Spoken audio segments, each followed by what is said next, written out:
일반적인 이별이나 환승 이별이나 둘 다 결국 같은 이별이라는 것이죠.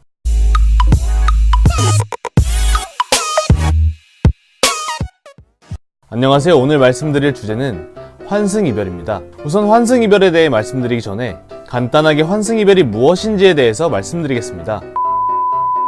환승이란 대중교통을 이용하면서 갈아탈 때 30분 안쪽으로 갈아타면 승차하는 비용을 지불하지 않아도 되는 제도입니다. 그리고 이별이라는 단어가 합쳐진 게 환승 이별입니다. 즉 그만큼 다른 사람과 연애를 빠르게 시작하는 경우에 쓰이는 단어입니다. 우리는 여기서 환승 이별을 당했다면 심리적으로 감정적인 상태로 변하게 됩니다. 나와의 연애에 예의가 아니다 라든지 혹은 이별을 준비하며 새로운 사람과 썸을 타며 준비를 한 것이 아닌가 라는 그런 생각을 많이 합니다. 그러면서 점점 부정적인 시나리오를 그리게 됩니다. 저는 여기서 조금 냉정하게 생각할 필요가 있다고 생각합니다. 환승 이별을 한 전남친 전여친에 대한 생각은 좀 접어두시고 온전히 나를 생각한다면 어떨까요? 스스로 나를 생각한다면 전남친 전여친을 생각하면서 소비하는 감정과 눈물이 아깝다라는 겁니다. 물론 연애라는 것은 감정을 나누는 일이다 보니 감정 없이 헤어진 것만 생각하기엔 어려운 일입니다. 그리고 통보받은 입장에선 준비가 안 되어 있는 상황이기 때문에 화도 나고 당황스럽기도 하겠지만 앞으로의 나를 생각한다면 굳이 그러실 필요가 없기 때문입니다. 일반적인 이별이나 환승 이별이나 둘 다 결국 같은 이별이라는 것이죠. 물론 제가 이렇게 말하는 것은 환승 이별을 통보한 사람들을 옹호하는 것은 아닙니다.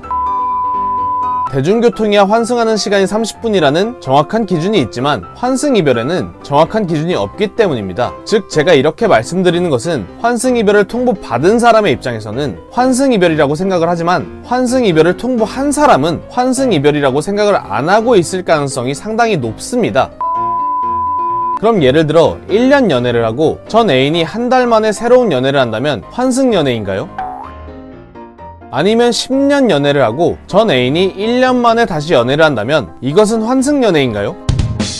앞서 말한 두 가지 상황 모두 사람에 따라 환승 연애라고 느끼시는 분들도 계실 거고 환승 연애가 아니다 라고 느끼시는 분들도 계실 겁니다. 환승 이별은 단순하게 시간의 흐름만 가지고 말할 수는 없습니다. 그 기준이 각자 본인의 연애 스타일에 맞춰져 있기 때문에 그렇습니다. 그러니 환승 이별을 하였다고 생각이 든다면 그냥 이별한 거라고 생각하시고 앞으로의 만날 나의 연인에게 잘해준다라는 생각으로 준비 기간을 가져보시는 것을 추천드립니다. 그럼 오늘 영상 요약해드리겠습니다. 환승 이별도 이별이니 나를 좀 더 생각하자. 영상이 조금은 도움이 되셨다면 구독과 좋아요 부탁드리겠습니다. 다음에 더 재미있는 주제로 찾아뵙도록 하겠습니다.